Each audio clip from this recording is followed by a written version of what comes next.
Hello guys, welcome back to my channel smart brains. Hope you doing well. So आज हम लोग अपनी polity की सीरीज़ का नेक्स्ट टॉपिक डिस्कस करेंगे। और आउट ऑफ द बॉक्स ये टॉपिक मैंने इसलिए लिया है क्योंकि अभी हाल ही में करंटली न्यूज़ में है और इसलिए हम इसका स्टैटिक और करंट दोनों पर्सपेक्टिव से करेंगे। So now let's get started. So अभी यूपीएससी ने ऑन 1 अक्टूबर 2025 अपने 100 ईयर्स कंप्लीट कर लिए हैं। So this is very interesting कि जिस सिस्टम का पार्ट हम लोग बनने की कोशिश कर रहे हैं, बनना चाहते हैं, उस सिस्टम ने अपने 100 ईयर्स कंप्लीट कर लिए हैं। तो आगे देखते हैं कि ये सिस्टम इवॉल्व कैसे हुआ है। सो बेसिकली जो आइडिया था वो 1919 constitutional reforms, Montagu Chelmsford reform से आया था। Then government of India 1990 act ने अलाउ किया creation of public service commission और उसके बाद ली कमीशन ने इसे रिकमेंड किया था ऑन 1 अक्टूबर 1926। तो मेन डेट इसी को कंसिडर किया जाता है और फर्स्ट चेयरमैन थे सर रॉस बार्कर। उसके बाद गवर्नमेंट ऑफ इंडिया एक्ट 1935 ने पब्लिक सर्विस कमीशन को ट्रांसफॉर्म करके फेडरल पब्लिक सर्विस कमीशन बना दिया और फाइनली एफपीएससी का नाम चेंज करके union public service commission UPSC कर दिया, जो कि आर्टिकल 378 के अंदर आता है। और अगर हम बात करें कि किस मिनिस्ट्री के अंदर आता है, तो ये किसी सिंगल मिनिस्ट्री की अंदर नहीं आता। यहाँ पर 3 मिनिस्ट्रीज का नाम लिया जाता है। तो the first one is ministry of personal, then Ministry of Public Grievances and Pensions, and then last one is Department of Personnel and Training DOPT। और जो यूपीएससी है वो डायरेक्ट प्रेसिडेंट को रिपोर्ट कर सकता है। नाउ मूविंग फॉरवर्ड, यूपीएससी एक independent constitutional body है जो कि हमारे कॉन्स्टिट्यूशन के पार्ट 14 के अंदर आती है और ये आर्टिकल कवर करती है 315 से 323। और अगर इनके मेंबर्स की बात करें तो एक चेयरमैन होता है और बाकी अदर मेंबर्स होते हैं जिन्हें प्रेसिडेंट अपॉइंट करते हैं। और हमारे कॉन्स्टिट्यूशन में कोई स्पेसिफिक एलिजिबिलिटी मेंशन नहीं की है, लेकिन एक except one point that is कि 50% मेंबर्स ऐसे होने चाहिए जिन्होंने 10 साल के लिए गवर्नमेंट का, सेंट्रल गवर्नमेंट या स्टेट गवर्नमेंट का ऑफिस में काम किया हो। टेन्योर तो 6 ईयर्स और एज ऑफ 65 ईयर्स, दोनों में से जो भी पहले कंप्लीट होता है। रेजिग्नेशन तो ये मेंबर्स और चेयरमैन किसी भी टाइम प्रेसिडेंट को एड्रेस करते हुए रिज़ाइन कर सकते हैं। एक्टिंग चेयरमैन, तो एक्टिंग चेयरमैन को भी प्रेसिडेंट अपॉइंट करता है और ये 2 केसेस में एक्टिंग चेयरमैन की ज़रूरत पड़ती है।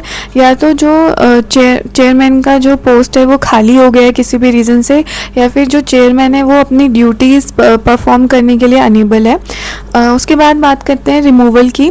तो रिमूव कैसे किया जाता है चेयरमैन या फिर यूपीएससी के अदर मेंबर्स को, तो ये भी प्रेसिडेंट करता है और ऑन 3 ग्राउंड्स पर ये रिमूवल होता है। सो the first one is insolvent और बैंकरप्ट, और सेकंड है कि अगर कोई भी यूपीएससी का मेंबर या फिर चेयरमैन अपने ऑफिस के अलावा कहीं आउटसाइड काम करके और उसको उसके लिए पैसे मिल रहे हैं, इस केस में पाया जाता है, तो उस केस में प्रेसिडेंट उसे रिमूव कर सकता है। और अगर कोई मेंबर या चेयरमैन प्रेसिडेंट के ओपिनियन में अनफिट है उस पोस्ट के लिए, तो उस केस में भी प्रेसिडेंट उसको रिमूव कर सकता है। और अगर हम बात करें एक्सपेंसेस की, तो इस यूपीएससी के expenses consolidated fund of India से आते हैं। So now being an independent constitutional body, UPSC के मेंबर्स को क्या फ़ायदे और क्या नुकसान होते हैं। So the first one is कि they can enjoy security of tenure, क्योंकि जो इनका रिमूवल है वो एक स्पेसिफिक मैनर में ही होगा थ्रू प्रेसिडेंट, जो कि हमारे कॉन्स्टिट्यूशन में मेंशन है। देन ये लोग फर्दर एम्प्लॉयमेंट के लिए एलिजिबल नहीं होते। उसके बाद they are not subject to vote, क्योंकि जो सारे एक्सपेंसेस हैं आइदर अलाउंसेस और सैलरी, वो सब कंसोलिडेटेड फंड ऑफ इंडिया पर चार्ज होती हैं। और जो प्रेजेंट मेंबर हैं यूपीएससी के, उनको मतलब चेयरमैन की पोस्ट के लिए भी वो लोग एलिजिबल हैं, यूपीएससी के या फिर एसपीएससी के, स्टेट पीसीएस कमीशन के भी। उसके बाद इस पोस्ट में कुछ ज़्यादा मतलब नुकसान या फिर कुछ ज़्यादा हार्म नहीं होता, प्लस पॉइंट्स ही होते हैं। देन उसके बाद इन लोगों को रीअपॉइंटमेंट के लिए भी कंसिडर नहीं किया जाता है after completing their first term. Then moving forward, क्या फंक्शन होते हैं। So the first one is conducting exam. So ये लोग एग्ज़ाम कंडक्ट कराते हैं और जो डायरेक्ट रिक्रूटमेंट होते हैं जिसमें सिर्फ इंटरव्यू के थ्रू रिक्रूट किया जाता है, तो उसमें भी यूपीएससी का रोल होता है। उसके बाद जो केसेस होते हैं अपॉइंटमेंट के, प्रमोशन के, डेपुटेशन के, तो उसमें भी यूपीएससी का रोल होता है। देन डिसिप्लिनरी केसेस होता है रिलेटिंग टू सिविल सर्विसेज, वो भी यूपीएससी हैंडल करता है। उसके बाद जो अपॉइंटमेंट और रिक्रूटिंग मैटर्स हैं उसमें यूपीएससी एडवाइस कर सकता है। देन उसके बाद रिक्रूटमेंट से रिलेटेड लॉज फ्रेम और अमेंड भी कर सकता है। सो ये भी यूपीएससी का ही फंक्शन होता है। और यूपीएससी एनुअली प्रेसिडेंट को रिपोर्ट प्रेजेंट करता है।